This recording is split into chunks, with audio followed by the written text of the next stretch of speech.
Good morning again. We're back for part 5 of Gardening 101, and we're going to plant a little tomato plant here today and talk about planting some seeds also. So we'll get started. We briefly mentioned in previous classes about, do you want seeds or do you want transplants? And we basically said there's a lot more variety in seeds than what you will find in transplants around the local stores. And so that is basically going to hold true. And so anyhow, general rule of thumb, plant the seed about the same depth as their height. But seeds vary a lot, and each seed packet or catalog information will tell you what depth to plant that seed in. You can buy seed starting kits like this one on the screen. Basically it has receptacles for seeds, a solid bottom part because you can go ahead and keep using them for many years. Some on the bottom left of your screen, they have those little kind of pelleted things that are supposed to soak up water and enlarge a little bit, and you plant your seeds in there. But this is for seed starting, and that's the important thing on this. Some of them will have fertilizers, some of them won't. You can make your own seed starting mix. The reason I personally like to use a mix that's ready made is because it's sterile. And that's important for your seedlings. One of the things we get a lot when we start our own seeds is a disease called damp off. It's a fungus, and as the little seed starts to grow, it eats the seedling, and so the seedling dies. And you'll usually see them, they'll start up and then all of a sudden they'll just keel over and die. But having a sterile seed mix will prevent that in large part. Nothing is absolute, but this does work very well. I've used seed mixes for many years now, and they're good. Okay. Do you need to buy one of these fancy little kits? No. Look at the options here on your screen. There are all kinds of ways to start seed. Here's an old berry container, and it's got its top on it. The nice thing about berry containers, they have holes in them already. Hey, and it's even got a top so that you can put it on and help hold the moisture in for the little seedling. So you can use these. You can use any type of a little pot, well, let's see, that's a little deep, yeah. Or even meat trays. Just make sure you punch holes in the bottom so that there is drainage. So definitely you have some little, you can do a lot of do-it-yourself stuff. And your imagination is your only limit for how to start seeds. You can have one of these on the left side of your screen, one of these high domes. They cost a little extra in those kits. Some people like them, some don't. Again, for seed starting, I don't think you really need that high dome. Definitely, when you're starting your little seeds, you want to use a sprayer of some type. It doesn't have to be a fancy sprayer, just something with water, because when you put your seed mix in to your little receptacles, you're going to go ahead and water that well. Once that is all well watered, then you're going to put in your seeds and a little soil over them, and then you're going to use your spray bottle to water the seeds from the top. This way you don't disturb the seeds. If you're pouring water in, you're washing stuff all over the place, and the little seeds may or may not end up where you wanted them. So definitely. This is just a picture of the difference between potting soil and seed starting mix. You can see that the seed starting mix to the center of the screen is much, much finer than potting soil is. Potting soil is necessary if you're putting it in pots, it's well drained and such, but again, it's not sterile, and it's not nearly as fine as your seed starting mix is. Lots of ways to start seeds. Yes, you can put them on your windowsill, and you can do quite a bit with seeds on your windowsill. Most of them will germinate there, but once the seedlings get up, that windowsill, even if it gets full sun all day, is not going to provide the amount of light these seedlings need to actually grow and become decent-sized plants, like this little guy here. They will become tall and leggy and skinny and not healthy looking at all. The solution is to use lights. You can see there are 3 different setups on your screen here.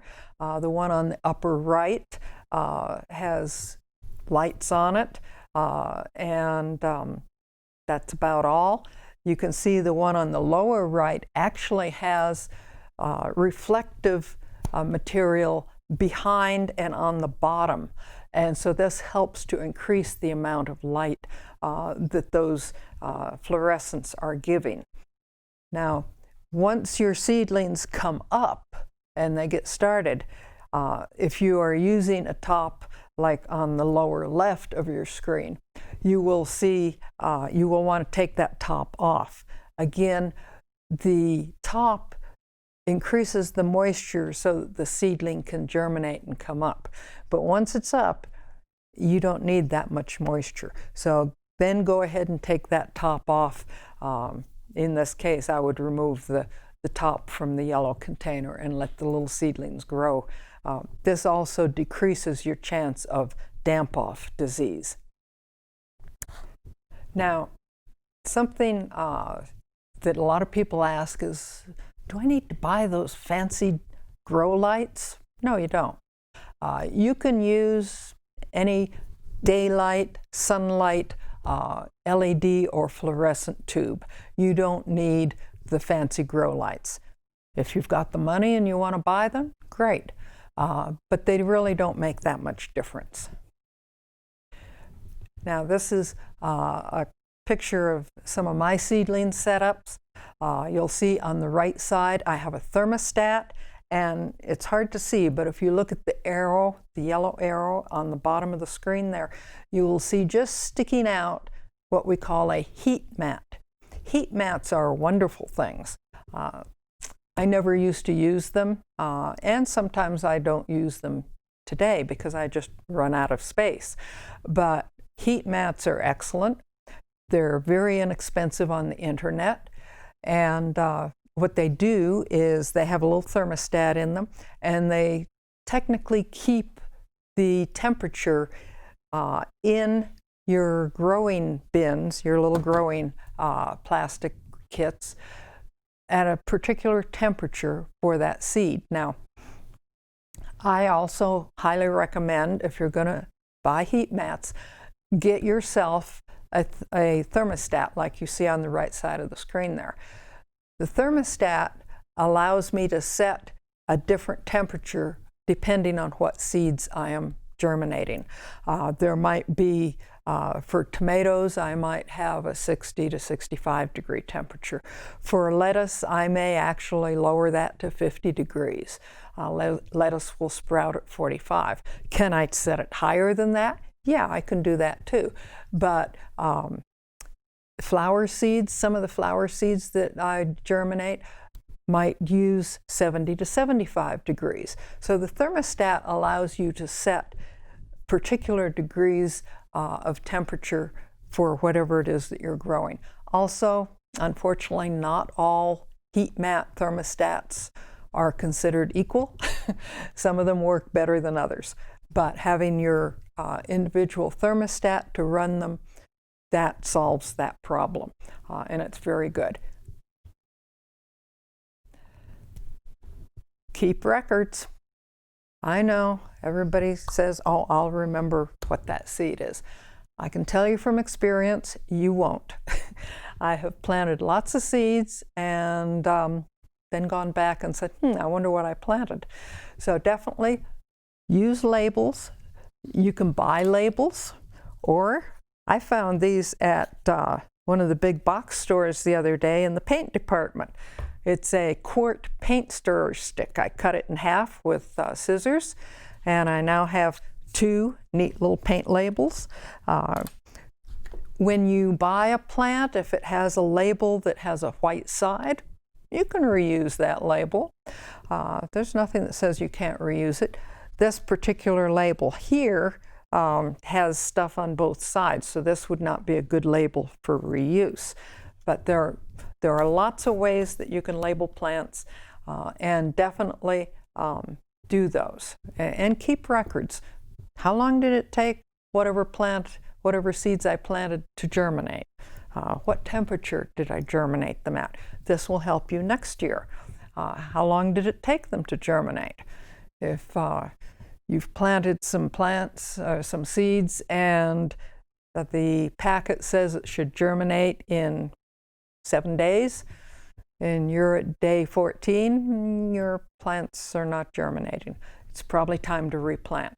But these things, if you take some a little bit of time just to make some records and label your seeds and your plants, you'll learn a lot over the years.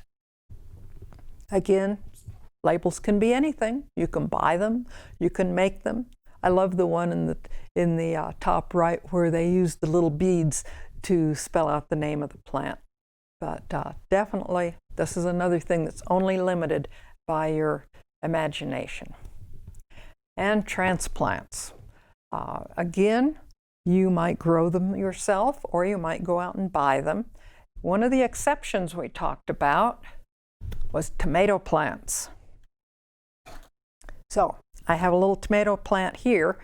Now this little guy, he's a celebrity tomato. This is a popular variety along with Early Girl for our area. It's a basic general sized tomato. Now on this, I don't know that you can see it, but on this label it says determinate. Tomatoes come in 2 types, determinate and indeterminate. If you want a plant that is fairly bushy and relatively low for a tomato at least, and particularly one that produces its whole crop almost all at once, you want a determinate plant. An indeterminate plant is one that is more vining in character. It gets taller, it gets bigger. It needs support of some sort, a trellis or a tomato cage, something like that. And it will produce over pretty much the whole season. So if you're looking for salad tomatoes for the whole season, you probably want an indeterminate plant. If you're canning your tomatoes and you kind of want them all to come in at once, you probably would like to have a determinate plant. So that's another thing about tomatoes that you want to check, whether it's determinate or indeterminate. So, okay, I have some soil here. This is just regular potting soil, and it's in a pot that I bought another plant in. Just because you bought a plant doesn't mean that you have to throw the pot out. You can definitely save those pots, and it's going to save you a lot of money. For instance, I'll save this pot for potting up some of my seedlings later on. You don't have to buy extra pots for that.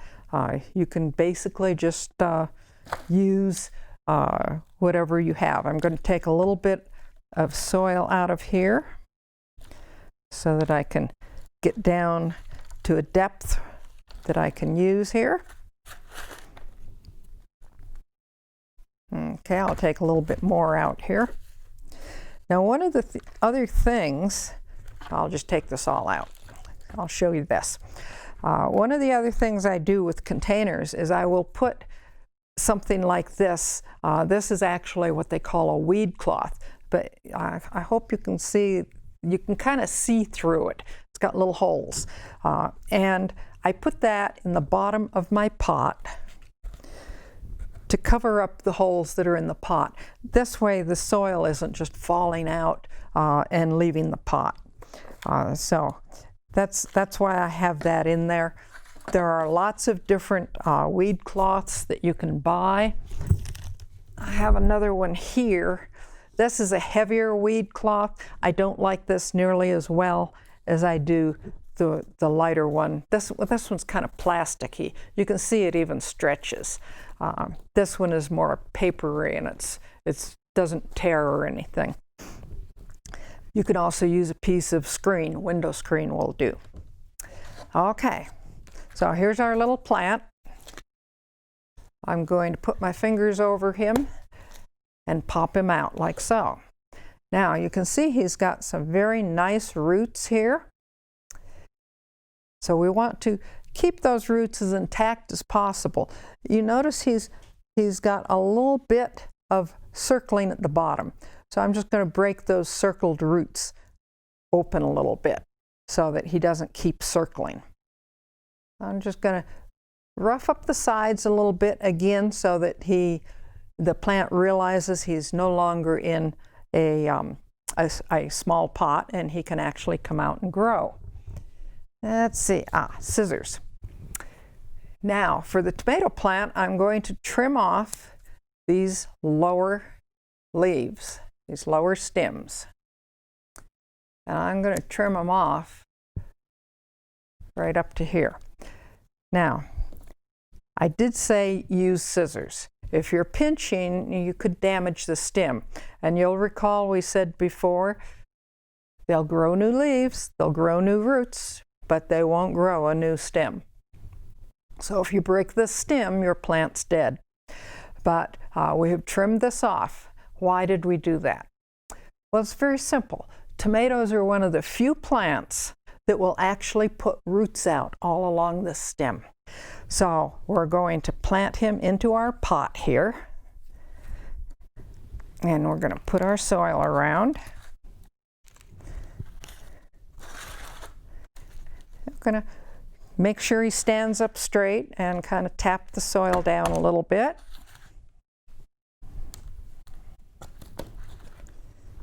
And we're going to cover this stem up as high as the pot goes.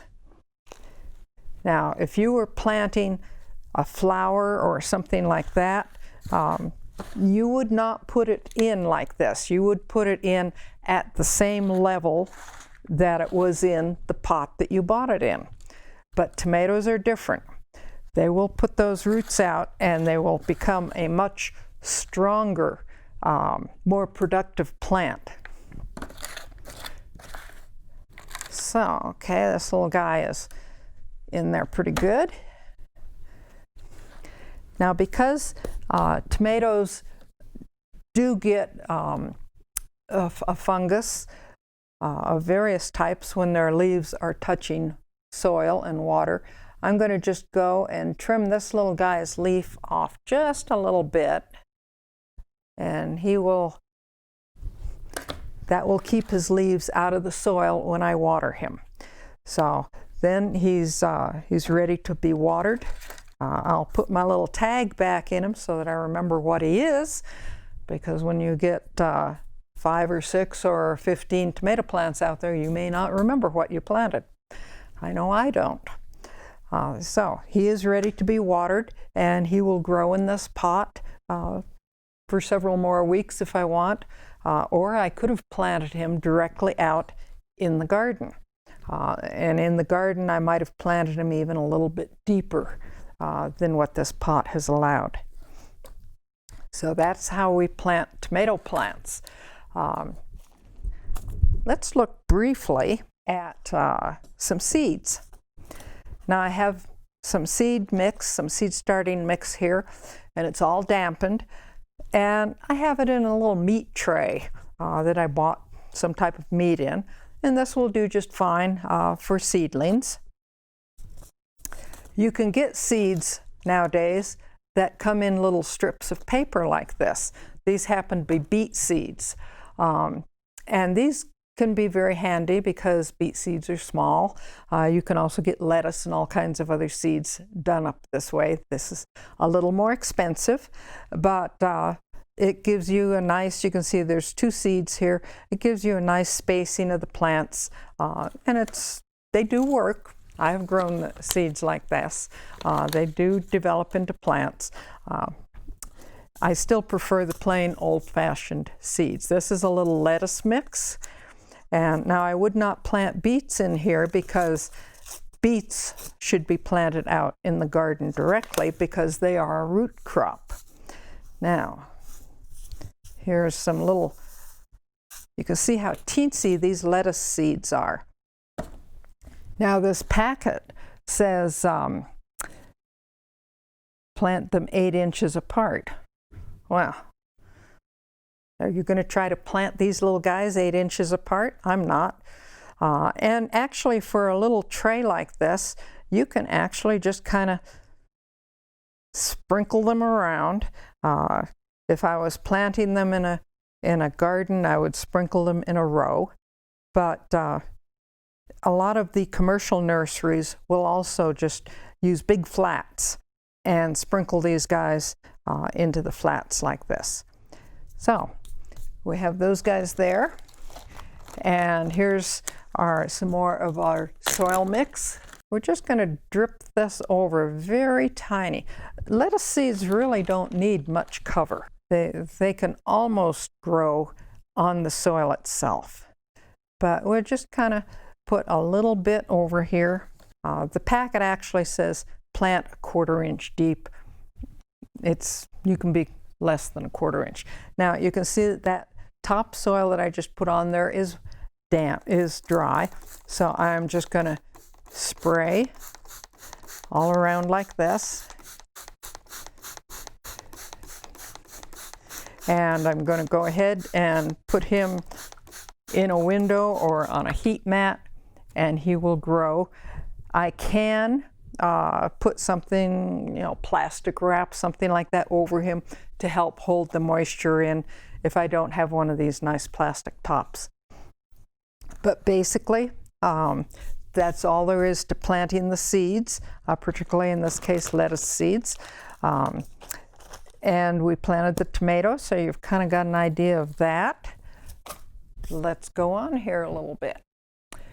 Where to get seeds? Hey, anywhere. There's seeds all over the place. So it's just a matter of you choosing where. Tons of catalogs. They will be happy to send you a free catalog, and a lot of catalogs have valuable information in them. Other places for seeds, seed banks. These are generally government-sponsored things, and you usually need some kind of research credentials. Basically, these big seed banks are providing genetic material and saving cultural genetic material, things like that. Seed libraries. Our local Sholo library has a great seed library. Basically, you borrow the seeds, plant them, grow them, enjoy the produce, and if you can, return some of those seeds to the library for the next growing season. There are also a lot of seed exchanges and seed swaps. These are mostly through various clubs and things like that. There are some online seed exchanges also that are very good.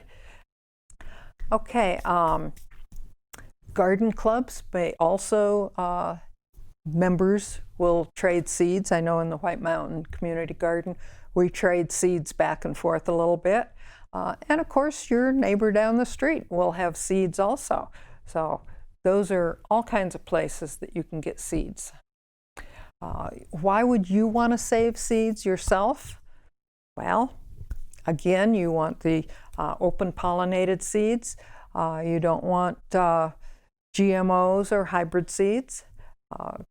And there's something called PVP, plant utility patent seeds. These are kind of like patents and copyrighted seeds. You really don't want to save those. And you may want to set aside a particular part of your garden for seed plants. There are some seeds like carrots that take 2 years to produce seed. The part that we eat of a carrot, the root, that's the first year. But if you leave that over winter in the soil, the next year it will send up a bloom, and you'll get seeds from it. So some seeds need 2 years to produce. And watch your what we call isolation distances. There's a lot of information about what you need for an isolation distance on the internet and in seed saving books. What this is how far do you need to be from another variety to keep the variety that you want to save seeds from pure. And like I say, there's a lot of information about that. It's not so hard to do with tomatoes, but something like corn, you need acreage for corn to keep your isolation distances. And if you're going to save seeds, make sure it's your best plants. You don't want to save weak or sick plants. You want the very best plants that you've got producing your seed. Also, immature seed does not sprout. So you have to make sure that your seed, whatever is growing, whether it's a tomato or a cucumber, that plant is mature, that fruit is mature, so that those seeds are also mature. You want to dry that seed thoroughly. A little dehydrator at home will work very well. You can set the seeds out in the sun. That works too. Do not put them in the oven or the microwave. Seeds are alive, and if you expose them to too much heat like that, you're going to cook them. So definitely just set them in the sun or use a food dehydrator. And once you get these little guys dry, you want to keep them dry, so put them in some type of an airproof jar, into an envelope or maybe several envelopes, and put all of those into an airproof jar, and those will keep your little guys nice and dry and ready. And don't forget to label them. You might want to save seeds to protect diversity, genetic diversity. So there's lots of reasons to save seeds. And that's about it. So thank you for tuning in, and we will see you next time around.